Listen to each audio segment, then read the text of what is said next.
Hello friends, welcome back to my YouTube channel MS classes. दोस्तों, अगर आप इस चैनल पर नए हैं तो चैनल को जरूर सब्सक्राइब कर लीजिए और दोस्तों वीडियो को लाइक शेयर और कमेंट जरूर कर दिया कीजिए। बस आपका थोड़ा सा प्यार चाहिए, हम इतना वक्त आपके लिए दे रहे हैं तो बस अपना थोड़ा सा प्यार लाइक कर दिया कीजिए, शेयर कर दिया कीजिए और अगर आपको अच्छी लगे तो कमेंट भी कर दिया कीजिए कि आपको वीडियो कैसा लगा। और एक चीज और कहना चाहेंगे कि दोस्तों, अगर वीडियो में कहीं कोई कमी हो या गलत चीज आपको सिखाई गई हो तो आप उसमें जरूर कमेंट कीजिएगा, ठीक ना। कहीं अगर ऐसा बाय द वे, हम ऐसा नहीं करें कि हम बहुत बड़े ज्ञाता हैं, हम बहुत बड़े ज्ञानी हैं, तो गलती इंसान से होती है। अगर कहीं हो जाए तो आप जरूर बताइएगा। दोस्तों, आज की आपकी टॉपिक है पास्ट परफेक्ट टेंस का इंट्रोगेटिव सेंटेंस का। जैसे कि आप लोग देख रहे हैं कि यस आर नो टाइप और डब्ल्यू यस टाइप, इन दोनों सेंटेंसों के नियम के बारे में आज हम सीखेंगे। तो दोस्तों, इसका रूल जो होता है, फर्स्ट रूल है एक्टिव वॉइस के लिए। पहला रूल एक्टिव वॉइस के लिए यस आर नो टाइप, यानी यस आर नो टाइप जब होता है वाक्य तो वहां वाक्य की शुरुआत हेड से होती है, हेड से, तथा उसके बाद होगा आपका सब्जेक्ट, फिर आपका होगा मेन वर्ब का थर्ड फॉर्म और वाक्य के अंत में होगा दोस्तों ऑब्जेक्ट।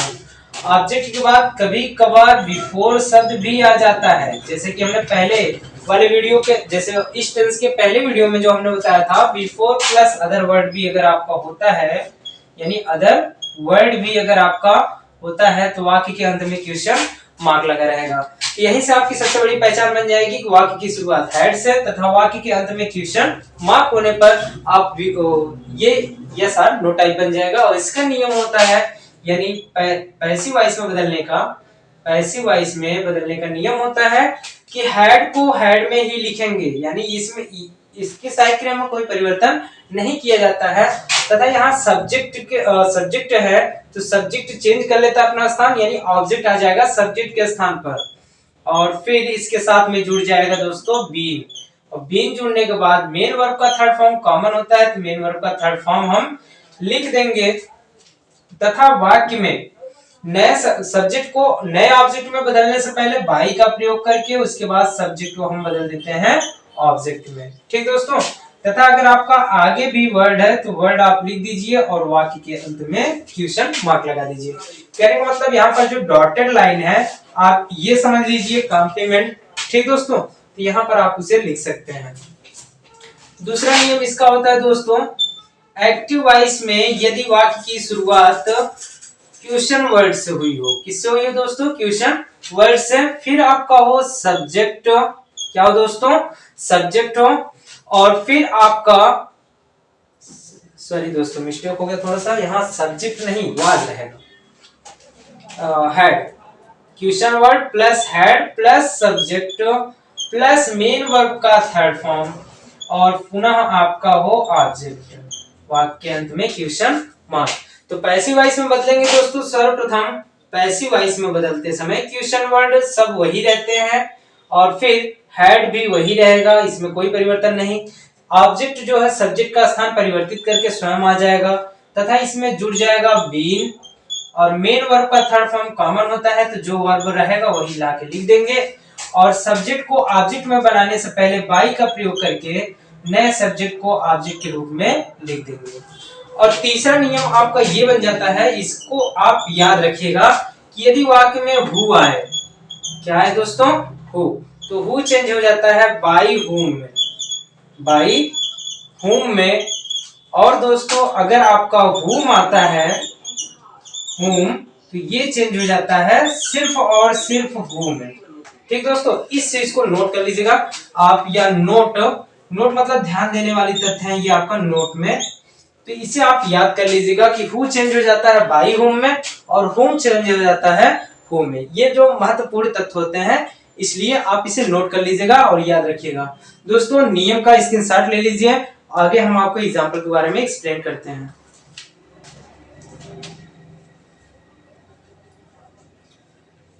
चलिए दोस्तों, अब बारी है एग्जांपल की।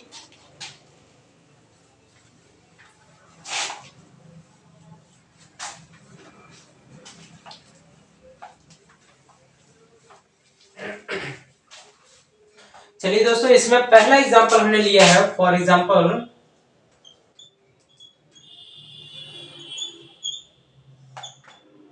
पहला एग्जांपल आपके लिए लाए हैं एक्टिव वॉइस का।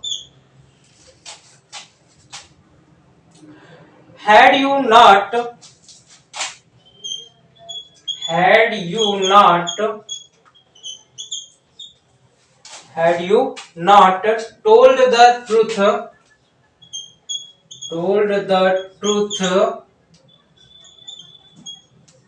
had you not told the truth।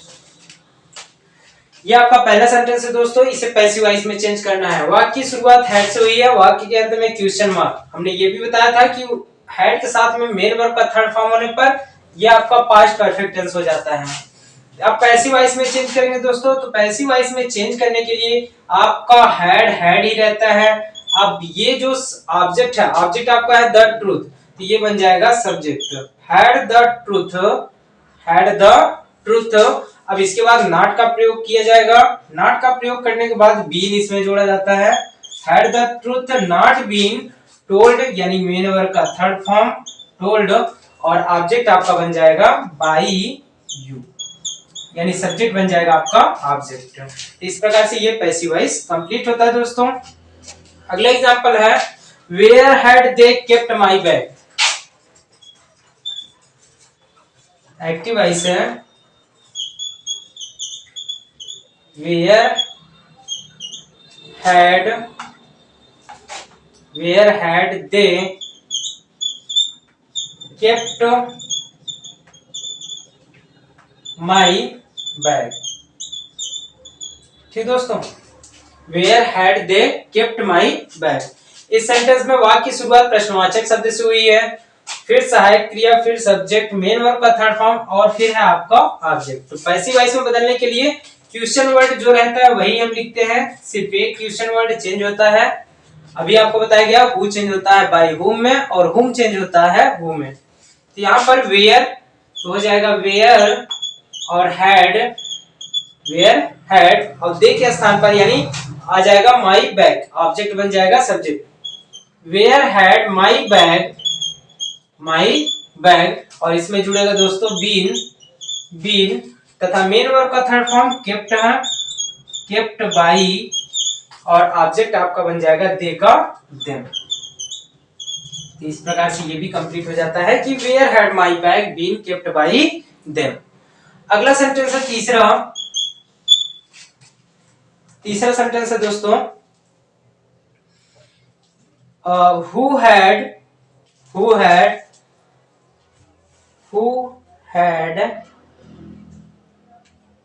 sorry दोस्तों, when had he won the race।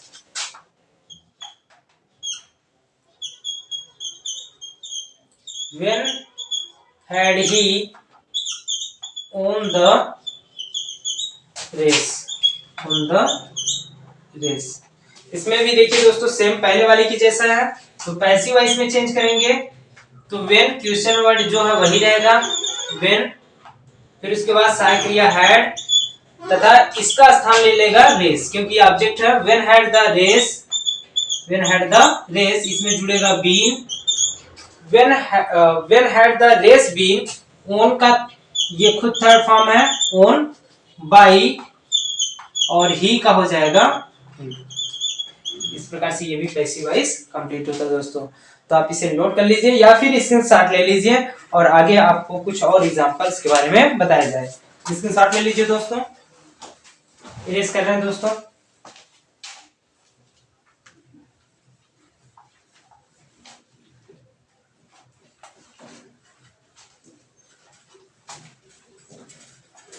अगला एग्जांपल है दोस्तों आपका whom had you helped before।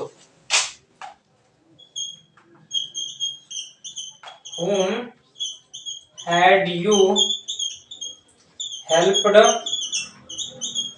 before। अब आपको दोस्तों जानकारी के लिए ये बहुत इंपॉर्टेंट, ये आपके लिए मोस्ट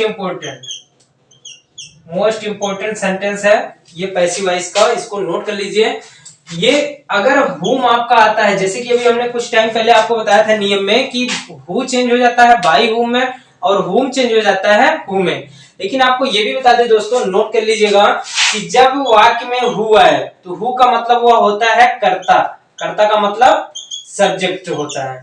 लेकिन जब वाक्य में whom होता है तो whom का मतलब वह होता है कर्म, और कर्म का मतलब होता है उसका ऑब्जेक्ट होता है दोस्तों। तो इस चीज को नोट कर लीजिएगा, यानी जिस वाक्य में who रहेगा आपका, उस वाक्य में सब्जेक्ट नहीं होगा, और जहां whom रहेगा वहां पर ऑब्जेक्ट नहीं होगा।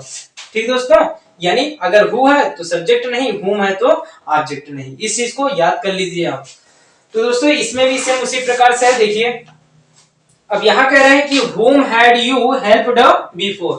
अब whom को आपको बताया गया कि ये चेंज हो जाता है who में, यहाँ ये चेंज हो गया who में, तथा had, who had। अब यहाँ पर ऑब्जेक्ट तो है नहीं, अगर ऑब्जेक्ट होता तो वह बनता सब्जेक्ट, और जबकि यहीं पर ये who सब्जेक्ट का भी काम कर देता है, तो who had, फिर इसमें जोड़ दिया जाएगा been, who had been helped, who had been helped by, अब यू सब्जेक्ट था, ये ऑब्जेक्ट बन जाएगा बाई यू, उसके बाद कॉम्प्लीमेंट में आपका है बी फोर। तो दोस्तों बताइएगा ये चौथा एग्जांपल आपको समझ में आया कि नहीं, आप कमेंट करके जरूर बताइएगा।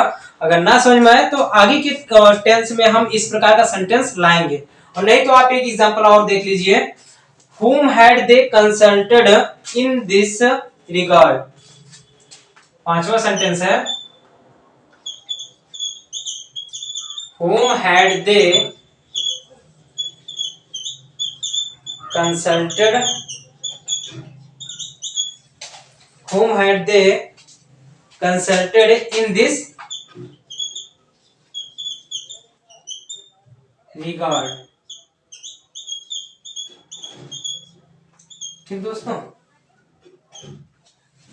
अब यहाँ पर भी देखिए सेम उसी प्रकार से होता है, जैसे कि अभी आपको बताया कि whom अगर वाक्य में आ जाए दोस्तों तो वहां पर ऑब्जेक्ट नहीं होता है, और सेम सिचुएशन इधर भी ऑब्जेक्ट नहीं है, लेकिन यहाँ इन दिस रिगार्ड ये आपका कॉम्प्लीमेंट है।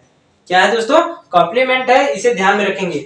आपको नोट के लिए बता दें, ध्यान देने के लिए, कि कभी भी कॉम्प्लीमेंट से जुड़ा सेंटेंस में अगर कोई भी प्रेपोजिशन से जुड़ा शब्द है, चाहे नाउन हो, प्रोनाउन हो, कुछ भी हो, वह आपका कॉम्प्लीमेंट की श्रेणी में आता है, यानी पूरक होता है, वह वाक्य के अर्थ को पूरा करता है। लेकिन जो ऑब्जेक्ट होता है वह कभी कभी ही जुड़ता है, और वह इनडायरेक्ट ऑब्जेक्ट जो होता है वह प्रेपोजिशन टू से जुड़ता है, अन्यथा नहीं जुड़ते हैं। तो यहाँ पर देखिए सेम उसी प्रकार से है, whom को चेंज करेंगे दोस्तों who में, उसके बाद had, उसके बाद been, क्योंकि यहाँ पर ऑब्जेक्ट है नहीं। ठीक, फिर मेन वर्ब क्या है? कंसल्टेड, क्योंकि मेन वर्ब का थर्ड फॉर्म कॉमन होता है, तो who had been consulted in this regard लिख सकते हो, या फिर नहीं भी लिखो, अंत में लिख दो who had been consulted by them in this regard,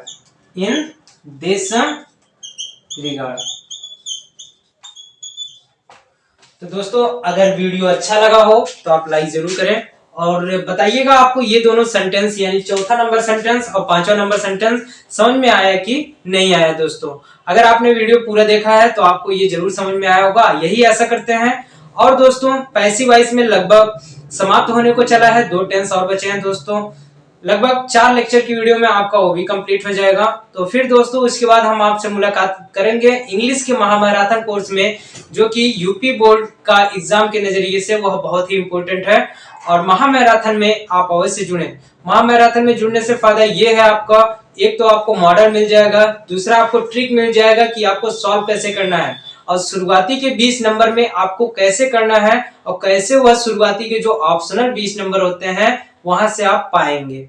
अगर आप अपनी इंग्लिश में आप अपने आप को कमजोर समझते हैं तो आप वहां से अपने नंबर को आसानी से अर्जित कर सकते हैं, वहां ऑप्शनल से 20 नंबर अपना क्लियर कर सकते हैं, यानी 20 में 20 भी आप क्लियर कर सकते हैं। बस थोड़ा सा ध्यान देना होगा, और आपको महामैराथन में जरूर भाग लेना होगा। जल्द ही इंग्लिश का महामैराथन कोर्स शुरू होगा।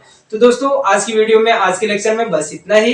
अब आज आपसे वॉइस के अगले लेक्चर में मुलाकात करेंगे बहुत जल्दी। तब तक के लिए धन्यवाद दोस्तों, जय हिंद।